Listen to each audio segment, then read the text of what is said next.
Thank you. So yeah, my name is Julie Simmons, and it's really a pleasure and honor to be with you guys today to kind of get out of the corporate craziness and spend time with you guys is actually a real treat for me. And Anne had asked me to kind of really just basically talk about these topics up here. I'm going to give you a quick Marketstar overview so you kind of see the lens from which I view the world. Talk to you a little bit about what my job is, my career path, and then for what it's worth, you know, my words of wisdom and what I've learned over the years. But I want to make sure the time is really valuable for you guys and that you're not just sitting here going, oh my gosh, you know, is this person done yet so we can get rid of the semester, right? And so I would be curious to see like what would be most helpful for you guys. Are there other things you want to cover that you're interested in? And I would like to make this more of an interactive discussion so it's not death by PowerPoint and it's helpful and really valuable to you guys. So is there anything that's top of mind for you guys that, you know, obviously you don't know me, but that you would want to know and I can weave it into the discussion today? Anybody? We have a chapter, our last chapter coming up on work-life balance. So okay, that's a good one. about how you've managed a successful career and have a successful family. Okay, that's a very good one. Okay, cool. The other thing that would help me is just to kind of know my audience. So what types of majors do we have in here? Are you all business majors? Are you marketing majors? What do we have? I'm econ. Econ, okay, very good. What about you guys back there? Business marketing. Okay. Hospitality management. Okay, so I'm going to make it a small group. I can call on all of you, right? Business management. Business management. Accounting. Okay. Local performance, but I own a business. Okay, very nice. Business management. Okay. Okay, cool. And just in terms of where you guys are at in your academic career, junior, senior, sophomore, just starting, tell me where you're at that way, just roughly, just in general. And maybe you can summarize. Is it a good mix? We have all ranges here. Junior. Okay. Junior. Okay. We all have a couple more semesters left. Okay. Just by show of hands, anybody in here that's married? Okay, we have a few. Anybody here with children? Okay, a few too. Totally applaud, number one, all of you guys for being in school, and number two, if you have children and you're doing it, my hat's off to you that much more because A, it's hard to go to school, and B, when you have a family and children on top of it, it's that much harder. So kudos to you guys for investing in your personal development. I think that's fantastic. So we'll jump in and get started. Just in terms of, let's see if I can get this clicker to work here. A little bit about me before I jump in is, why am I starting with my age? That's a bad thing, huh? I'm 48, and I'm a native Utahn and recent empty nester. So those are actually my two kids up there. They're both on the East Coast pursuing their dreams in college and work and all that fun stuff. So it's a really different stage of life for me, but a fun stage of life actually. I've been married to a saint for 28 years that survived me all of this time. And I have a husband who's in accounting. So I can relate to your accounting experience over there. And my true passion really is mentoring people. I mentor a lot of young people in the workforce, both men and women, but especially young women I love to mentor. And my platform, if you will, is all about matching up passions with career possibilities, whatever that may mean. And being able to help women see possibilities, because there's so many fun things out there you can do in the world. And I love being able to match that up. Just from a personal perspective, what I like to do if I have free time is I definitely like to travel. I play the piano occasionally, but we love to boat and wakeboard with our families. So whenever I can spend time with my children, either on the East Coast with them or they're out here, obviously that's a big priority for me. And I love to volunteer a lot. As she mentioned, I'm on the Women Tech Council board. I volunteer with Expanding Your Horizons. I try and really promote STEM-based careers for young people as well, if there's an interest and passion there. But that's just a little bit about my background, so you kind of understand a little about my personal life. I'm going to tell you a little bit about Marketstar, and as I mentioned, the reason I'm doing this is just, again, so you can see kind of the lens I view the world through. Has anybody in here heard of Marketstar by show of hands? Okay, nobody's. Oh God, we're the best kept secret, right? We always say that about Marketstar because it's this phenomenal company, and I've been with Marketstar 13 years, and when I found the company, I was like, oh my gosh, I cannot believe there's this amazing company in Little Ogden, Utah. But what we basically are is we're an outsourced sales and marketing company, and I'll share a little bit about with you what we do, but we help clients basically drive sales or drive marketing activities, whatever that may be. And we do that through what we call science, art, and impact, through a qualitative way and a quantitative way. And the easiest way I can describe it to you is we have two parts of our business. Is on the retail side, if you walk into a Home Depot or a Best Buy and you're looking for a Whirlpool appliance or an LG phone or some type of a computer device, the odds are it's our rep that has trained that Best Buy rep or that Home Depot rep or whoever that sales associate is how to sell that device to you. So we do a lot of product training, or we may even be on the floor doing what we call assisted selling. So we may wear a Whirlpool shirt or an LG shirt or a Google shirt or whoever we're representing. And we have reps all around the country who go into retail stores and they drive sales on behalf of our clients to really promote the brand. In terms of our portfolio and who we represent a lot of tech clients. So that's kind of one half of our business. This is probably the best slide to show you, and probably what we're most proud of at Marketstar is we have killer clients in our portfolio. And I was shocked to find this company because almost every blue chip technology company you can think of we represent, whether that's Cisco, Intel, Google, HP, Motorola, Sony, you name it. We either are representing them or have represented them. And so it's fabulous from a career perspective to be able to get to see all these technology companies and what they do with their marketing spend and their marketing budget, and how these big companies struggle with marketing initiatives or their sales initiatives, and then how we can bring solutions to bear to really help them. You can see our client tenure there. Another thing we're really, really proud of is our client tenure is very long. And for us in our industry, and the way our contracts work is we have a 30-day out with any of our clients. So they're multi-million-dollar contracts. They can cancel within 30 days at any time. So the onus is on us as an outsourcer to make sure we're really driving value for those clients and really making them happy, or otherwise there's no reason to outsource to Marketstar. And so you can see we have a really long tenure with a lot of clients, which we're really proud of. We're also a global company. So we have offices all around the world. I had the opportunity to go to Asia earlier this year. It was my first trip to Asia to go to some meetings in Hong Kong. And we have an office over in Malaysia that we do a lot of sales work out of as well. We do a lot down in LATAM, not quite as much in Europe, but a fair amount in APAC and down in Latin America. We're owned by Omnicom. Anybody heard of Omnicom? Maybe some of you marketing people over there. So Omnicom was the second largest advertising company in the world, and they just announced a merger earlier this year with Publicis out of France, and so they now will be the world's largest advertising company. And their philosophy is to buy best of breed in every marketing category, if you will. And they purchased Marketstar about 10 or 11 years ago, and we represent the field marketing and inside sales component for them. So that's been a really good relationship. They're a fabulous company. They're on Madison Avenue in New York. And it's been a really good relationship for us. And these are some of the other brands that are in the Omnicom portfolio. So it's always super fun at Super Bowl time because a lot of their agencies are advertising companies, right? Not all of them, but a lot of them are. And so it's always fun to see the Super Bowl ads and what they've done and what our sister agencies have done for the Super Bowl and some of the creativity that comes out of a lot of the Omnicom agencies. And so just from a personal perspective, since I have a marketing background, that's always fun for me to see. And just as we travel around and meet various people from the Omnicom family, to meet and just see all the creative geniuses that are working on all these big brands and big marketing budgets. I mentioned the retail side of our business. What we really try and do is influence the moment of sale, whether that's before the sale, at the point of sale, or after the point of sale. And we talked about the retail side, which is probably the one you guys can most relate to, but we also have an inside sales component as well. So we have, Marketstar itself has 6 offices, 2 of which are in Salt Lake. So for example, for Hewlett-Packard, we have an office on 106 South that we have a couple hundred people that work out of that office, and they manage over a $2 billion quota. It's a massive account for us. We have over 70 statement of works, but they've been also a fabulous client for us as well. And so again, we're doing inside sales to drive sales through the channel on behalf of our clients. In terms of Marketstar as a company, we have approximately 2,500 employees. This time of year we have about 3,500 because we flex up during the busy holiday season because for obvious reasons we have a lot of clients that say, hey, can you represent us? So anyone familiar with Fitbit Flex in here? The little fitness devices that are merging technology and fitness together, all the armbands that people are starting to wear. We represent them in the retail side to be able to promote those to consumers. Google is a big client of ours, so we represent the Chrome product in a lot of Best Buys and other technology stores around the country, et cetera.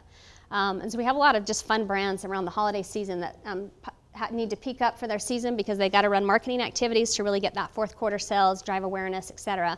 And we help bring to bear solutions that will help with that. Does that make sense? Any questions on just kind of who Marketstar is? Somebody has to ask a question. Anybody? What do you do there? Okay, so we're going to talk about that. Good lead-in. We'll go right to my next slide then. So I'm the CIO. Does anyone know what a CIO is? Have you heard of the CIO role before? Information Yeah, very good.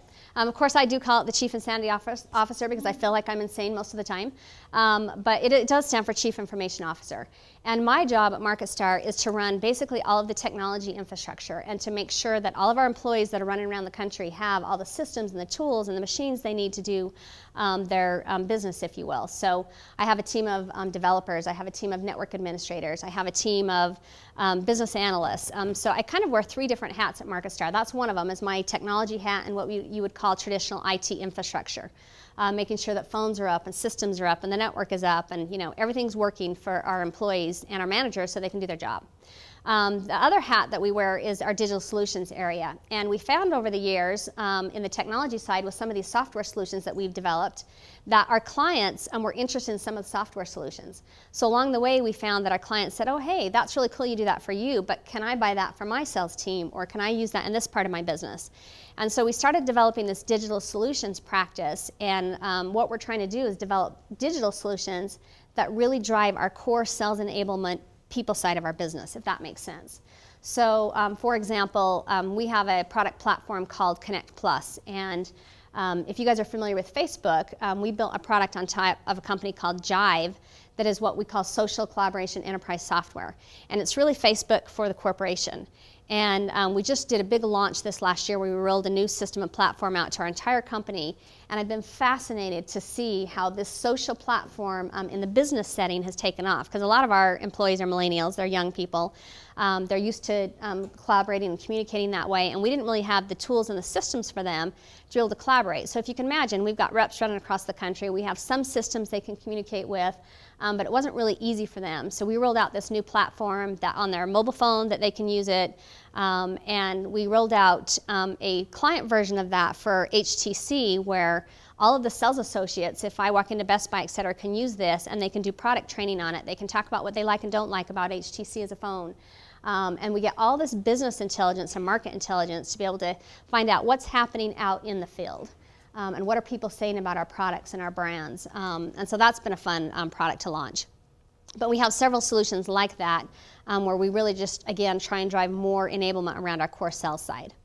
I also wear a business intelligence hat. Anybody familiar with what business intelligence is as a discipline? Business intelligence is basically, you may hear about big data. It's a version of big data and combining data and analytics to really drive importance for our clients. So if you think about the Marketstar business model, what are we really selling to our clients? And I think the business model is really interesting because there's nothing physical and tangible, right? We don't give them a widget, we don't manufacture anything. There's nothing that we really sell to them or give them, but they give us millions of dollars to go try and influence the marketplace, right? So we have all these people running around and all these people gathering information, and business intelligence is the component that makes that real for our clients. So we do a lot of reporting around the data that we collect and the insights that we gather to really say, okay, client, this is what's working, this isn't what's not working. And we have an army of 40 or 50 analysts that work on our team that all they do is just reporting, and they dig into the data and they understand the data and they analyze the data. So if any of you have analytical skills and you really love the analytical side, that from a career profession is an exploding world right now. There's so much going on with data because of just the digital era and what's happening with the internet. That if you have quantitative skills and you like the analytical side, I would encourage you to explore that area because a lot of growth in that area.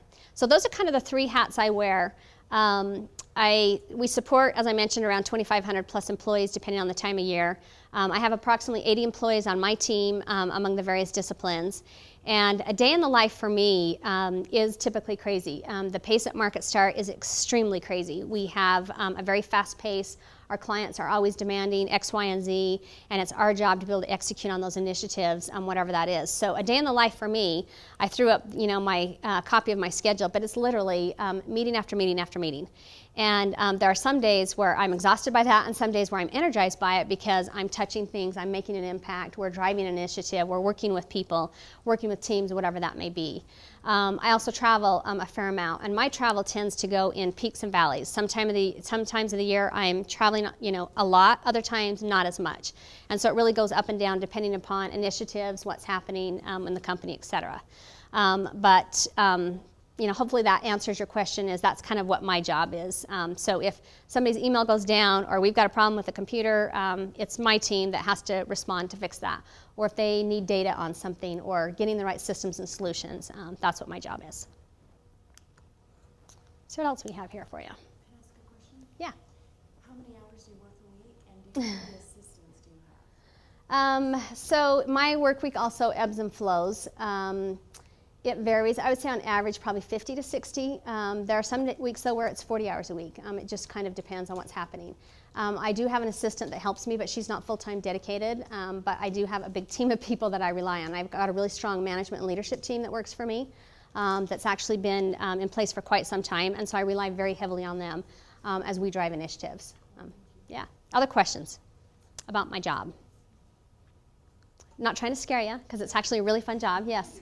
Did you start as a CIO? Did you start 13 years ago? Or did you start in a different... Good question. I'm going to walk through my path, and I'll tell you kind of what that was. So if you'll just hold that for 1 second, I'll walk through that with you. Hi, Ann. How are you? So I talked about what I do, and I want to share a little with you about why I love it, and then we'll go into my path of how I got to be a CIO and why I'm here and why I'm doing what I'm doing.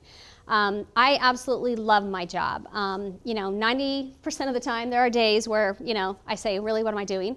I must be crazy. But 90% of the time, I absolutely love what I'm doing. I'm very passionate about it. I have a lot of fun. And these are some of the reasons that I do love it. For me, the blend of technology with sales and marketing is the perfect combination for me. I do have a marketing background that I'll share with you of how I started there. But I've always loved technology. I've loved gadgets. I'm fascinated by technology. I'm fascinated by the impact technology can make. And so that piece of it I love, because in my job, obviously that's a key core component, and I really love that part of it. I also love the pace and the growth that I get and the challenge that comes with it. So I feel like I'm always learning. And it doesn't matter what it is, there's always so much to learn that I love that, because I'm always challenged every single day. And I work with a lot of really smart people, much smarter than I am. And, some of our developers and technical people are super brilliant and bright, and that's inspiring to me to be able to work with them and get to know how their mind works and how, again, we can bring value to the business with what we're doing. Marketstar is a company. I've worked for several companies in my career that I'll share with you, but hands down has been the single most fabulous company I've ever worked for. And obviously that's why I choose to work there every day. But they are a very family-friendly company. They are the first company that I've worked for that has said they're family-friendly and actually, from my perspective, really is family-friendly. And what that means to me from a career perspective, as you can imagine, is I've raised 2 kids, and all the demands that come along with that is its flexibility for me. So there were several, times raising my kids where if I had to run to a school event or run to meet with, at the school or run my kids somewhere to an event or whatever, I could flex my schedule and shift meetings or do a conference call from home or on the road or whatever that is, but a lot of flexibility. And that's been huge to me as a working woman and a working female professional because it's allowed me to do some of that balance that you asked about. But they're super supportive.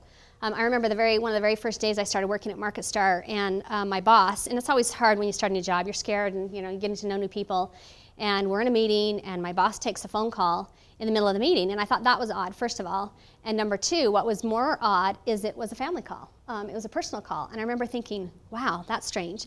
And he was like, just a minute, and it was a quick sidebar. He had to deal with an issue and we were done, and that was totally acceptable because there are other cultures in business, and I've worked for cultures like this where definite no, it's not allowed, you don't do that. And so I love the fact that I found a company that is really, really supportive of family. Now we have to do our job, we work hard, and it goes both ways. It's not just a one-way street. But they're very, very supportive of employees' lives outside of the workplace, if that makes sense. What else? I have this note here that I found my tribe. Does that mean anything to anybody, any of you guys in here? So what does that mean to you guys? Where you belong, where you fit in. Yeah, exactly. So I love to tell the story of my little sister. And my little sister studied entomology in school. Does anybody know what entomology is? is something probably that is the last thing I would ever study, but it's bugs, right? Bugs and creepy crawlies and spiders and insects, and that was her passion. And she tells the story of she went to school down at UT Austin, of one day where she's in class, and she's looking under a microscope, and she stands up and looks around, and all these students are looking in the microscope. And for her, she said, that's when I felt like I'd found my tribe. I'd found home, I'd found my tribe. And for me, from the technology perspective, that's my tribe. And it took me a while to find that, which I'll share with you kind of how I went there and what my path was. But for you guys, that's really, really important to find your tribe, whatever that is. And it's going to stem from whatever your passions are, where you're comfortable, where your interests are, what you love to do. But for me, in the IT world, I love geeks. I love working with geeks, and I was joking with my husband last night because we were talking about computer programming and that type of thing, and he said, we were talking about, well, I'm in the geek world, and he said, well, you're not really in the geek world. You manage the geek world, but you're not in the geek world. And he made a very good point, because if I had to program, couldn't do it. But I'm still fascinated by technology, and I love what I learned from technology. But it's still my tribe, and I have value, and I found a place that I can drive value and impact. So that's kind of a little bit about my job, why I love it. I'm going to switch gears just slightly. And I brought one of my favorite books to reference for you guys, but has anyone heard of this book, You Majored in What? So Catherine Brooks is at UT Austin, and she wrote this book about basically the non-linear ways that people go about majoring in stuff and then figuring out what to do with that. And I think we all can relate to the fact that it's hard to figure out what you want to do, and when you think you found a major, then you look at that and say, okay, what the heck am I going to do with that? Right? Because it's hard to see those possibilities and see all the things that you can do. And so in this book, she puts together a chart that shows different majors and then different jobs based on her research that they ended up being. So for example, she found an art major who ended up being a special prosecutor in the DA office. She found a psychologist who ended up being a cartoonist. Somebody in government who ended up as a minister, and you could probably make a lot of jokes about that, right? Because they need that, right? Somebody in religion that ended up as a programmer or designer for MTV. And she has a theory that she goes through, and I think it's really interesting because there's usually a couple of paths that happen with people in life. And some are very linear, and my guesstimate is, I have no idea if this is statistically correct, but my guesstimate is that 10 to 15% of people in general maybe have a linear career path where they know from a young age, I want to be a doctor, I'm going to med school, this is where I'm going, and that's it. And it happens to some people, and it works out for them, and that's good, and they just march towards that goal, whatever that is. But for the masses of the population, that's not generally the way it works, and it's generally on what she calls a chaos career path. And she has a theory based on what she calls the butterfly effect, that if you watch patterns, you will see patterns emerge, and part of the process of figuring out what you're going to do with your major and what you're going to do with your life is really process of elimination, but being open to what you're hearing and what you're seeing and being aware of what those patterns are. So I wanted to share with you a little bit about my patterns of how I got to be where I am, but I see this all day, every day with people that I meet. I was at a women's networking event last night in Park City, and everyone was telling their story about where they started and where they've been, and same, 90% of the women in there did not have a linear career path, where they started here and went here. And if I could impart one really key wisdom to you guys today, it's A, be aware of that, and then listen to the signals that will help you figure that out from a personal perspective. Because most of the time it is being open to those possibilities to figure out what those are for you. So for me, I'll tell you a little bit about my path and my patterns and how that worked out for me. But basically, I grew up in small town Utah, small town USA, in metropolitan town of Willard. Anybody heard of Willard before? It's in northern Utah, very, very small. I think it was population 500 or something. Grew up on a farm. Neither of my parents went to college. They always encouraged us that, hey, yeah, we should probably get some education. But I didn't really have that as a role model and a pattern for me. True to what a lot of my friends were doing at the time, I married at 19. I was a child bride, very young, and found an amazing guy. Still married to him today, thank heavens. But it just worked out that we got married very, very young, right? So after we got engaged, I was struggling. I think I'd had a year of school behind me, didn't really know what I wanted to do, was kind of in the business side, but really didn't know what to do. And so I immediately dropped out and said, okay, I'm just going to go work for a while, save some money. We were poor. Let's see what that path takes me, right? So I did that, and I began working as a secretary for a manufacturing company. And I had some skills. I did a little bit of business in high school, and I could type and that type of thing. And granted, this is 25 years ago, which some of you guys probably can't even relate to. But at that point in time, we didn't have the technology age. I had some basic skills, and so started as a secretary. And I had bosses from Chicago, from Dallas, for me, that were very intimidating. And this was an engineering world. And it was my first exposure to corporate America. It was a global company, and I was wowed by this company that had plants all over the world. But started to learn a little bit about business. And for whatever reason, one day as I was watching and observing, and I'd probably worked for them about a year after I got married, and was watching and observing what they did and what I did for them, in addition to getting coffee and other things. And it was basic stuff, but I did a lot of observation. And for whatever reason, I had some inspired thought one day that looked at my boss and said, I can do what they're doing. Like, seriously? And I don't know why I thought that, but for some reason I had confidence that I could do what they were doing. And so I started to scheme and figure out, how could I get back to school? My husband was going to school at the time too. Again, we were dirt poor students, etc. And we didn't have any financial assistance beyond what we could help ourselves with.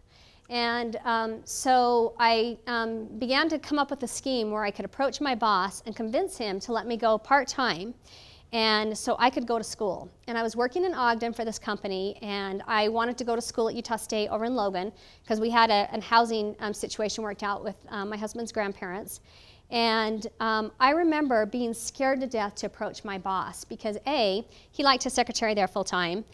B, he was this engineer from Dallas that had a pretty big ego, and I was scared to death to approach him because I felt like he would say, no, I need you to be here all the time. So I very distinctly remember going into his office, approaching him to say, I really would like to go back to school. Is there a way that you would work with me so I can go to school? And I told him my plan to see if he would be open to that. And it was like nothing for him. He was like so supportive. He allowed me to do that. And so over the next 2 or 3 years, I lived in Logan. I commuted over to Ogden. It was a crazy process, but eventually I went back to school, and they had a little bit of tuition assistance, and so I found a way to do that. And the reason I share that with you is what made that happen for me is I shared my intention. And even though I was scared and I was fearful, I shared my intention, and in this example, he supported me. Now, it could have gone the other way, but in this example, fortunately, he supported me, and I will always be grateful for him, because education was the key for me for personal development and really the platform and foundation for me. So I did that. I'm enrolled in college. I decided to major in marketing, and I was originally thinking about HR, and I had a friend that said, oh, HR is boring, you should go into marketing. And I'm like, I don't know what marketing even is. Like, I had no clue. So I'm like, okay, we'll go try this marketing thing out. So I thought, okay, that sounds as good as anything, because I knew I kind of wanted to go into business. I had an older sister who was an overachiever and that was going the science route, and I was not going to do that because I had to do the opposite, right? And so I majored in marketing and went to Utah State and commuted every day and got basically through my school. Well, my senior year, unexpectedly, I got pregnant, and I was hysterical. And I was hysterical because A, it wasn't planned, and B, I felt like it was going to derail my education plans. So my husband and I talked about it. We figured out, okay, how can we make this work? And so my senior year, I went to school pregnant, and I remember kind of being a little mortified because at Utah State especially, it was all these young kids, and there was no one else in that stage, and we didn't have a lot of non-traditional students there. And I remember being a little mortified, but I was like, I don't care, I'm just going to do it because I want to achieve my goals. So I was able to successfully do that through some sickness, and then I gave birth to my daughter on April of '89, finished finals, and I graduated in June. And so for me, that was a key kind of milestone in my life where I was able to get that building stone done or kind of building block done and then go on to the next level. So that was kind of my educational story and where I started from there. So then the company that I was working for at the time that I shared with you, this electronics company, they immediately promoted me and said, great, we have a job for you. We would like you to be this application engineer. And so I supported sales, and it was an electronics company, and learned a ton, more than I ever wanted to know, about sensors and resistors and electrical engineering and manufacturing engineering, and it was all new, but I would always have this weird feeling in my stomach because it wasn't really my love. And I spent a fair amount of time in the automotive side, and they would send me on trips, and I'd never even been on an airplane ride before that. Like, seriously, I grew up really, poor circumstances, and started traveling a little bit. And I remember spending a lot of time in Dearborn, Michigan, because we had automotive clients. And we would go to the manufacturing plants and go meet with clients. And for me, although I progressed and did really well, my passion and love wasn't there. And so I would always have this weird kind of feeling in my stomach that, I just don't love this. And was kind of looking for what that next thing would be. So after a time, after I'd been there a while, I decided to go work for a startup company and try something different. So I worked for a startup company for a couple years, and that ended up being a really, really good experience. Had a fabulous boss, learned a ton. But then the electronics company that I started working for approached me to come back. And at the time, I was pregnant with my second child. And I was pretty impressed because at that time, they knew I was pregnant, but they still wanted to hire me back. And they hired me to come back and help them, and they promoted me into the management routes. And so that's where I started getting my first management experience, and really, really learned a lot. However, I was in a male-dominated field, and I remember very clearly being very young and everyone else being much older than me. So I was the youngest female director that they had in the company, and but they gave me a lot of opportunities. For whatever reason, I had a mentor there that took notice in me, and he thought I had talent. And he saw more talent than I could see in myself, but he gave me a lot of opportunities. And I remember very clearly on my lunch hours, I would go and buy diapers for my child, and a lot of the senior executives would go to lunch, and they would have casual lunches because they didn't have the kind of work-life balance issues I had. They either had older children, et cetera. And so our worlds were very, very different. But I am super grateful because they gave me a ton of opportunity. But the key thing from that experience that I wanted to share with you is that word mentor. And I heard mentor word earlier in here, which I love. But I found a key mentor, and he has been instrumental in my life. And even to this day, when I have business challenges or whatever, he's retired down in Florida, and we will have conversations, and he will counsel and help me. But he was a key mentor that helped me. And so as you find mentors in your life, take advantage of them. And they can come in very unexpected places. But you need to really take advantage of that, however shape, form, way you can. It can be a relative, it can be a teacher, it can be someone in the workplace, it can be my sister's a big mentor of mine as well. But there have been a couple of key mentors in my life that have really, really helped me. And so as you start to work with mentors, really take advantage of that and reach out because they can be a huge help. So after I did that for a while, I then went to work for a true startup. And has anyone ever heard of iOmega in here? In its day, they were a very big company, multi-billion-dollar company up in Roy, and they were very famous for making storage drives. And there was a guy there named Dr. Dave Norton, who was one of the original founders of that technology, and he spun off iOmega and started a new company that I went to work for. And $10 million, 2 years later in capitalization, we were not successful in getting the company off the ground. But what I loved about that was it was small company experience. So we had 20 or less employees, and I learned a lot about startups and venture capital and how you start a company and that type of thing. And along the way, as I was observing all this, I found patterns. And the patterns that I found as we talk about chaos theory and what happens is that for me, what I learned about myself is that I'm very analytical. Very, very left brain, drives most people crazy. I go into the dentist office or the doctor's office, and instead of just reading through periodically or whatever, I'm looking at their check-in process and how did they check in, and why do they do it that way, and I wonder if they could improve it this way, and I'm looking at the process side of it. When I go to a concert, I'm enjoying the music, but I'm looking at the lighting and the backstage stuff because it's the operational side I learned that I really, really love. And for me, process and technology and the operations side, I found over the years is what I loved. So I spent a lot of time in marketing, and the strategic part of marketing I really loved. But the creative side of marketing, A, I wasn't very good at it, and B, it wasn't what turned me on. It didn't really drive my passion.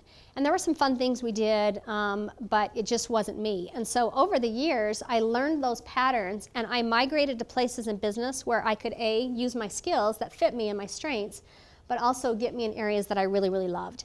And you guys will see those patterns, and you need to pay attention to those patterns, whatever they are, because it's a combination of what you notice and what you're aware of in yourself, but also then how you apply that in the business sense. Does that make sense? Sorry if I'm rambling, but at any rate. And then after I finished Intelisys, we had a buyout contract, so I took a few months off, and I'd always wanted to go get my MBA, and my children were 14, I think 9 at the time. Actually 13 and 8 at the time, and had always wanted to get my MBA, but it just didn't work out with careers and work-life family balance, et cetera. And so I found a window where I felt like, okay, I want to see if I can go get my MBA now. And so my husband and I talked about it, and I found, I applied to, took the GMAT and applied to MBA school, and then happened to find Marketstar. And at the time I thought, gee, this is an interesting company, and they might be a good company that would allow me to go to school at night and work during the day. And so again, this time we're living in Ogden, I commuted down to school several times a week. I did their professional program, so from 6 to 10 p.m. at night, several times a week and many times on weekends, I commuted and worked full time, traveled, did all that stuff, had a busy career and the family stuff. But I was able to get through that. And I don't recommend you do it the way I did it because it was extremely difficult. Extremely difficult, and there were a lot of strains and stresses on my family, on my job, etc. But was able to get through that, and that was a key, piece for me as well, because it's there where I really honed my strategic skills. And I'm a big believer of the more education you have, I don't care whether it's through the academic profession or not, or personal study, but the more that you can learn, it will just help you in your life, right? So then I came to Marketstar, and that was kind of my path, is starting out on the marketing side. And I was fortunate at Marketstar because when I started there, I really had good project management skills and pretty good organizational skills. And they hired me for whatever reason. I was able to convince them that I could be their director of project management. Even though I had a little bit of experience, it was a little light, but they hired me. So I came into the IT side, and I'd really never been on the IT side, and that was the first time I'd been on the IT side, and was kind of like, I really like this. I liked working with the software developers, I liked the software side, and really had a lot of fun with that. But because I had a marketing background, I kept thinking, well, maybe I could help over on the marketing side. And they had an opportunity where they needed help on the marketing side. So I spent a couple years over there being their VP of marketing, but then migrated back to the IT side. And I did that because of my love, and the company needed the help there, and it's definitely my home. I don't intend to leave IT. I know that if I leave Marketstar tomorrow, I would definitely go look for a job either in IT or IT related. But if you think about that, that took me a long time to figure it out and find that, right? Doesn't mean I was unhappy along the way, but I wasn't really, hadn't found my tribe. Does that make sense? Okay, so I share all this career stuff with you. In fact, I did want to ask you a question before I actually go here. I meant to ask this at the beginning. How many of you guys do think you know what you want to do with your major? Just by show of hands, and there's no right or wrong. Okay, so you have an idea, you think you have an idea, but there are many of you that probably don't have an idea, right? Which is okay, it's a totally okay space because there are a ton of possibilities out there. How many of you have jobs outside right now that you're not just going to school full time? So most of you guys do, okay. How many of you guys intend to have what I'm going to call a career in life? Okay. How many of you guys that don't have children intend to work outside the home? And there's no, again, right or wrong. Okay. Okay, a few. The reason I asked that is when I was at your stage, I didn't know whether I would or wouldn't, and I applaud both because whatever works for your personal family life is fabulous. My platform and my advice is always about getting your education no matter what, so you have options. Because some people don't realize this, but in Utah, over 70% of women in Utah that have school-age children, they do work outside the home, or some of them are in a blended situation where they do work from the home. And women in Utah, which I find this statistic fascinating, generally work for 30 years. That's a long time. So why would that be important? If you're going to be in the workforce and you're, the odds are that you're going to be working, why would you care about that stat? It's a long time, you better enjoy it. Exactly. That's the totally key thing, right? You better have fun and you better be enjoying it. If you're going to be working in any capacity, that's my belief. And on average, college graduates obviously earn a lot more money than someone without a college degree.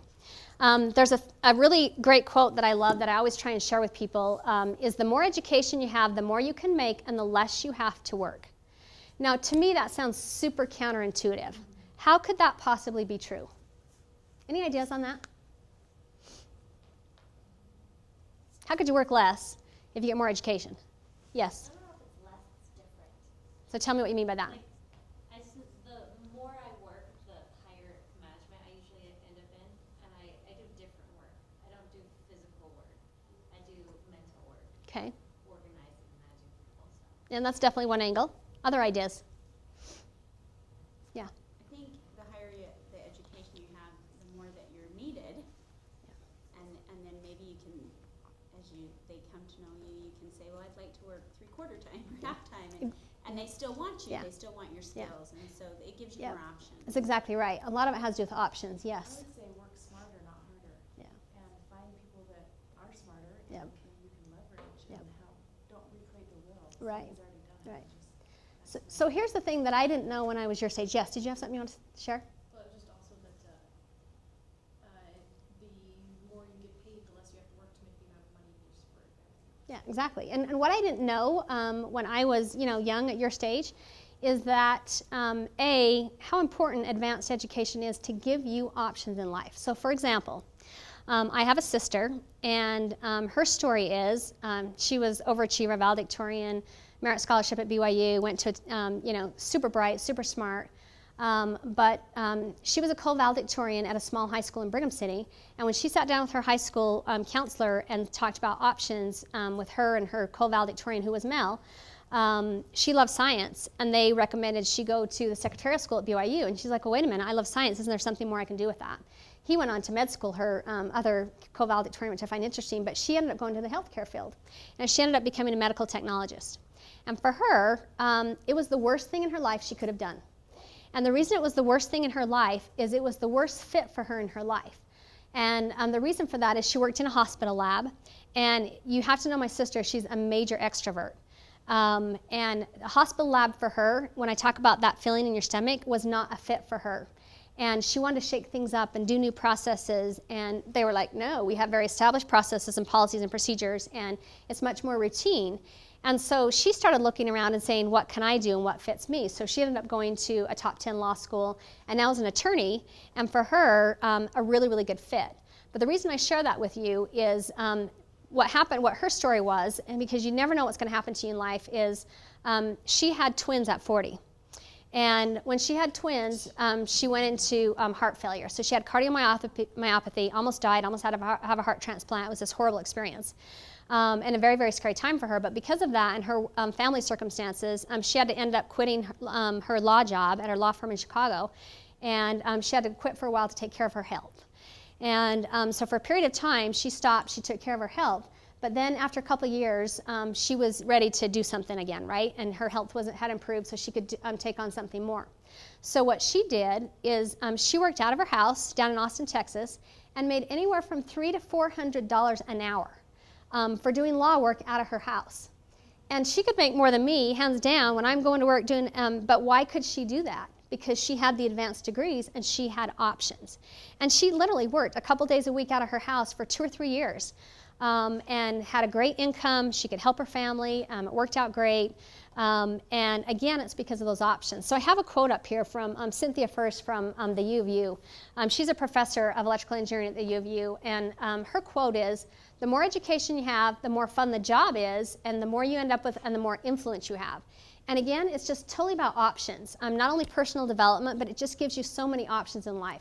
So I love that you guys are in school, and I love that you guys are, pursuing your education, because it is so, so important no matter what you end up doing from a job or career or a family perspective, because it totally gives you options. So I'm just going to give you some bullet points, and I probably should have phased these, but just about my learnings for what it's worth. And take these for what it's worth, right? I'm just one data point, and if it's helpful for you, great. If it's not, that's totally fine too, because it's just one person's perspective. But the one thing I wanted to talk about is being self-aware and figuring out early what your strengths and passions are. So we talked a little bit about mine. I wanted to share a little bit about with you my children. So one of my hobbies is personality profiling, and I love learning about people and what their strengths are and naturally what they like. And I should have put this in the handouts, but if you have not done this, make sure you go online. There are free tools that do this, and take your Myers-Briggs profile. Has anyone heard of Myers-Briggs personality profiling here? Good. Because for me, I did not discover until I was probably 30 in a management leadership class what my personality profile was, and it totally gave me a lot of ahas and insights about myself. And it made me at peace and okay with some of the craziness that I have as a person, because a lot of it is personality driven, right? But be self-aware early. So with personality profiling, I started watching my kids when they were young, at a very young age, and trying to figure out what are they liking, what are they gravitating to, and literally put in my personality books, well, I think they're this, but I'm going to watch them, and as they got older and they could take the self-assessment test themselves, then we kind of zoned in on their skills and strengths. But my daughter, in watching her, one of the things that we always noticed with her is she always loved magic markers and crayons and coloring and, okay, loved art, but, you know, what do you do with art? But she loved that, so we knew there was something around that. And when she was in high school, her biology teacher, she would write her notes in pencil and then go over them and outline them in all of her little Sharpies. And she'd carry them around in her purse, like this big bag of Sharpies. And her biology teacher would always laugh and say, oh my gosh, she has the most beautiful notes I've ever seen, and it would take her hours. And I'm like, Kaylee, why are you doing this? This is crazy. But she loved the artistic side of color, right? So that was a clue for us early on about, okay, well, what could she do with that? What does that look like? She also hated to read when she was in school, and I was mortified as her mother because I was like, oh my gosh, she hates to read, and we tried everything to get her to read. But she loved to read when she was a toddler, and she used to love books. And what we finally discovered and figured out is she did love books as a young child, but the reason she loved books as a young child was, anyone guess? Colors and the pictures, right? She loved the pictures. So her story was, and she's still figuring it out, but she loved color and design and loved fashion magazines. And you have to know me, I hate fashion, but we'd buy stacks of fashion magazines and she would not let us get rid of them. And she always had this dream that I want to work in print and in fashion magazines. So after she graduated from the U with a marketing degree because her parents forced her to get her bachelor's, so she had something to fall back on. She went to fashion design school in LA for a year, and now she's been in New York for a year, and she's working at Vogue trying to break into the fashion industry. And I don't know if that's going to be her true path because she's learning a lot about the fashion industry and whether she really likes that or not, but it's going to be something adjacent to that because she loves the hands-on design. So she's working for a jewelry editor right now and gets to do a lot with some of the photo ops and that type of thing. But again, I share that with you because as you guys consider yourself and what you love and what your passions are, there are clues that you really need to listen to. My son was the complete opposite. My son comes along, and the other thing I guess I would share with you is my daughter was very shy and introverted, super shy from the time she was tiny. And again, I thought, oh my gosh, she's going to be, you know, the shy, backward child and she won't be able to speak. And to this day, she's pretty reserved, but very introverted. And some of it comes from her creativity and how she internalizes all of her creative energy. My son comes along, and he's the complete opposite, of course, right? Kids are, right? Anyone that has children know that. He's the complete opposite, and he's very verbal. And you don't know where he got that from, right? Since I'm going on and on. But my son was very verbal and all about fun, not very disciplined, hated math. So we were trying to figure out what his thing is going to be, right? So we are all about exposing kids to things.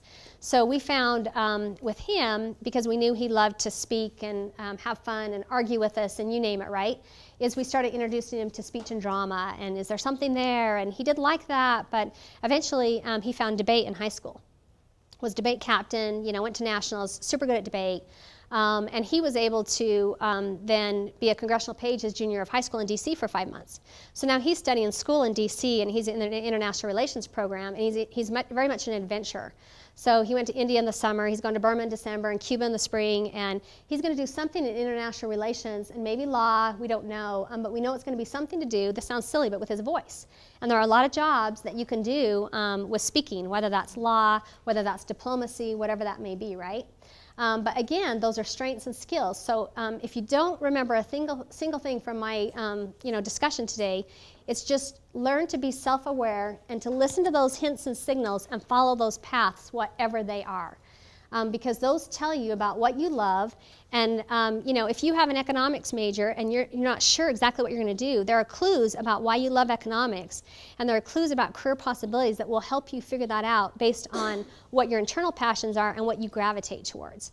And so you really need to think and reflect on your life. What did I love to do as a child? What am I drawn to? And if you don't know the answer to that, there are some people that have a technique where go to a Barnes & Noble and look at magazines, and what are you drawn to? I have a woman I know that was in the financial investment banking industry, and she would travel on planes, and all of her colleagues had the Economist magazine and all of that, and she didn't have that. What her magazines were cooking magazines, because she loved food and she loved cooking. So she started down the investment banking path, but eventually she started a granola company, and she worked for free for a bakery in San Francisco. Tells the story of one day where she spends all day cracking 200 eggs to learn pastry and baking and that type of thing, because that was her true passion. And so not that you can't have careers otherwise, but again, my belief and philosophy is if you want to be happy and you want to have fun doing it, it's follow those passion-related industries. I also say be open to possibilities and take risks and do what scares you. And that's super hard because most of us as humans are fear-based. I know I am in a lot of things. And if I've learned anything over the last 25 years of my career, it's take those risks, and even though you're fearful and you don't know what those possibilities are. You may not know where it's going to go, but take those possibilities. Follow your body compass and listen to those signals. I'll tell you another story about a lady named Claire Crespo. I had the opportunity to interview a lot of people a couple of years ago and learn about their careers. And there was a lady named Claire Crespo who, this sounds funny, but she always loved to play with food. And playing with food was like her thing growing up. Well, what the heck do you do if you love to play with food, right? What career could you possibly have with that? But she loved that, so data point. She goes on to art school. Then she liked moving things, so decided to go into animation. Worked in California, did animation for a while, but always had this fascination with food. So her story is she started her own cooking video series called Yummy Fun Food Cooking.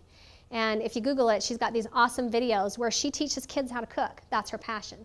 She wants to show kids how you do this. And so that's what she does. So that's another story of she followed her body compass and what that was. I guess the other thing, unpredictable events happen. Prepare yourself so you have options. We've drilled about that a lot. I'm probably driving you guys crazy lecturing about that. But you never know what's going to happen in life. And that's why I share with you about the women who work statistics. Because some women plan to work outside the home, great. Some people don't, great. But sometimes family circumstances dictate that you need to. Whether that's just for unplanned circumstances, whether your husband loses a job, you have a death in the family, a divorce, whatever it may be. And so my big belief is that you should prepare yourself so you have those options. I'm an example of someone that you can have family and build a career. I will say it's not easy, but I think it can happen. I think it can happen more easily if you have a supportive support system. It doesn't necessarily have to be a spouse. It could be a spouse, but for me, I had a good family network. I had a mother who would help me chase kids, carpool when I couldn't get away from work or whatever it may be. And so I have a friend, my sister in Seattle uses friends to help pick up kids from daycare. She's a single mom right now. And so it's building that support network because it can be done, but it is difficult. And then last but not least is just believe in yourself and be confident and follow your passions. I will tell you that from a female gender perspective, since we're all females in this room, right? Almost. We don't talk the cameraman. The one thing I see in the workplace is women struggle with confidence a lot. And part of it is that women are hard on themselves. And I can interview two people for the same job. If one's a woman and one is a man, what I find consistently is that if there are 10 questions I ask them, and the female has 3 of the 10 she doesn't know or doesn't have the skill base or experience in, she'll focus on the 3 she doesn't have and think she's not qualified for that position. But if I interview a man and he doesn't have those 3 characteristics, he focuses on the 7 qualities that he does have, and he'll BS his way through the other 3. Confidence, for whatever reason, I see trends in gender with that, and it doesn't always come naturally for some people. It doesn't mean that some men, not that every man has confidence, but I see women relate to gaps differently, and part of that is I think we're hard on ourselves and we're very perfectionist driven.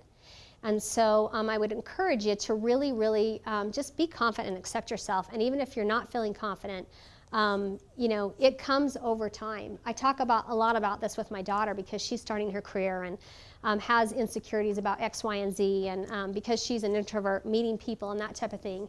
And it's a journey, and it's a process, and it doesn't happen overnight, and you have to be patient with yourself. But my belief is that there are just so many fun things out there to do, and that life is too short not to be happy and not to be fulfilled. And so I just, applaud you guys for being in school. I highly encourage you to do whatever it takes to finish, no matter what, because for me, my education was just far worth it. So worth what it's allowed me to do in my life from both a work and a family perspective. So I hope this is helpful. I hope there's some value in it for you, but I'm happy to share my business card with you. If there are questions I can answer, if there's any help that I can give you in any way, shape, or form, I'm happy to provide it, because I'm just very passionate about helping women especially. So I think it's awesome you have a women-only class. I think that's awesome. So what can I answer? We're almost out of time here. What else can we talk about that we haven't talked about? Yes. I just noticed, and you kind of brought it out more with your lecture, is that, I don't even know how to word it. You want to help people figure out what their passions are, and I think that's what I struggle with the most. And the reason I'm in accounting is because I've done it as a career for 25 years. Wow. But I mentioned in class I hate it. But I feel like I have to get my degree in it because I have all the background in it. Yeah. But that's not what I want to do. Yeah. So even though I've taken this Myers-Briggs thing, and I've also done the, it's the white book that says, what is it? Strength finders. Yeah, that's another really good one. Yeah. And I've done that as well. I still feel like I don't know how to find Yeah. what I want my Where to go. passions are. Yeah. Yeah. And so when you say you like to do that and help people do that, like maybe that could be your job, is to just coach people like me Yeah. and get out where you're at. Well, it's actually what I really love to do, and there are techniques. My sister and I created a curriculum, Ann knows this, a couple years ago that we haven't really developed or done anything with, but I do have some resources for you guys where we have a curriculum we kind of developed to try and help people through that, because there are several ways I think you can get at it, and my advice would be, you're in a difficult situation, and it depends on what your personal situation is. If for financial reasons you have to get that degree and go on to the next thing, and then you can augment your life with other things to help balance that.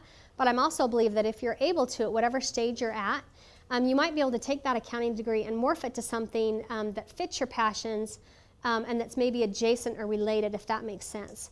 So for example, if you don't, we'd have to really do an in-depth session on why do you not like it? What don't you like about it? What do you like? And really dig into what that looks like. Because a lot of times there might be aspects you like, aspects you hate, and it's the ones you like, that then we look around that and say, okay, what are the adjacent circles? Whether that's the statistical side, the sales and marketing side, or whatever. Because I know people who have accounting degrees that don't do accounting. They might sell accounting because they love the people side of it, for example, right? Or they may sell the software side of it, or they end up doing the system side of it. And there's a lot of adjacents, and it just depends on your personal situation whether you want to go adjacent or whether you want to totally go a different direction, depending on what your personal situation is. Does that make sense? Yeah. But if I get your contact, yeah. Well, I have to giggle because when you said the whole airport grabbing a magazine thing, Yeah. I always grab fitness and health magazines. Always, Okay. everywhere I That's go. a big clue for you. Yeah. And when you said that, I'm like, I never grab an account. Yeah. But that's a clue because, and maybe you should do accounting for a health and nutrition company. I don't know. There's aspects of that. So, yeah. But I'd be happy to share my contact information. If there's ways that we can help you, I'd be happy to do a session with you. I would love that. Yeah, cool. Other questions? Yes. My problem is like the opposite of her. I know exactly what my passion is, but I feel like my major doesn't fit it. Okay. And I just don't know at all what to do with my major schooling or what to go into at all. Because I love music. And I'm not so much of a performer, but I love listening to new artists or finding new people to listen to, and I love that. And so I've thought for a long time that I want to be a music producer maybe or Awesome, something yeah. like that. But I just don't know how to find what schooling I need for that. Yeah. Where to go with that. So a couple of things with that is, her obvious thing in here is, what are you majoring in now? What's your major? Right now I'm in business management. Okay, so business management is a great general degree, and it does not mean that if you have a business management degree that you couldn't totally go do what you want, because if you notice my chart up there that I showed earlier, right, an art person that's a attorney or whatever it may be, and you see that all the time. But to your point, it's being able to figure out, okay, what is that path? The degree may open a door somewhere, but you want to open that door in an industry or a related area that you're passionate about. So for me, because of my life circumstances, I opened a door in manufacturing, not my love. But it's okay because it led to other things and it worked out fine in the end. But I do encourage people to open up that first or second door or whatever that's more that's pointing you more to that direction, because you have clues and you're listening to those clues. And the other thing that you should examine is, okay, I really love this, but what are the components of it I love? Maybe you should be working for Spotify or something, right? Or Pandora, and is it the newness and figuring the new stuff out, or is it actually the music component? And it may be some of both, but there's probably clues with both elements of that, if that makes sense. So I don't know if that's helpful, but yes. You just said something that I'm struggling with trying to figure out what I want to be or do. Yeah. And I keep hearing that first job you get really matters. Yeah. And I've worked in nursing for 20 years. Oh, I'm interesting. changing over to business. Okay. People are like, why are you leaving nursing? I think I'm figuring out why that is. Okay. And so I'm like, what is that first job? Yeah. That Well, first of all, nursing and business, oh my gosh, there's so many things you can do with a business degree if you have a nursing background. But the question is, do you like the nursing background and do you want to leverage that? Because if you do, there are a million jobs that you can do with that medical background. But I think you'd have to zero in. You're going the business route for some reason. What's driving you there? And are there elements of the healthcare that you would want to leverage, but what's drawing you to the business side? the creativity. Nursing is so linear, and I take accounting, and the teacher's like, "You're so good at this," and so I can do linear. Yeah. I'm really good at that, but I don't love it. Okay. And I love to be able. And in nursing, you can't say, "Well, what if we just?" Oh, yeah. This, Very routine change driven, this yeah. little thing," or No way. You can't do that. Yeah. And I think that's the part of me that was drawn to. I got jobs that got my foot in the door because I did nursing. Yeah. But then I did the business side of it and administration because I could think of creative or different ways to do stuff. Yeah, And yeah. that's- And in business, a lot of elements of business, you have a lot of creativity and freedom. And my guess is, I could be wrong with this, but you seem like you have good people skills and that you like the people side. I do. And so, And that's what I love about nursing. yeah. So knowing that, though, on the business side, there's a lot of, sales positions, there's management positions, there's, clinical trial positions, there's, if you like that side of it where you can develop processes or you can drive the management and the people side of it, et cetera. And especially with that background, I think that will be hugely helpful to you if you want to leverage that because it would be, easy to leverage and it'd probably be a great stepping stone for you to then go try something new. And it will probably take you a couple of steps to figure out which side of the business side you love. But because if you have good people skills and you love to connect with people, I would really look on the sales and marketing side for that. But I don't know. Okay, I think we're probably out of time. But thank you so much. This is like so much fun for me to talk to you guys. And again, I'll have my business cards if there's anything I can do to help you. And thank you for inviting me. It's an honor. I think the world of Ann. And so it's awesome to have you guys here. Yeah, thank you.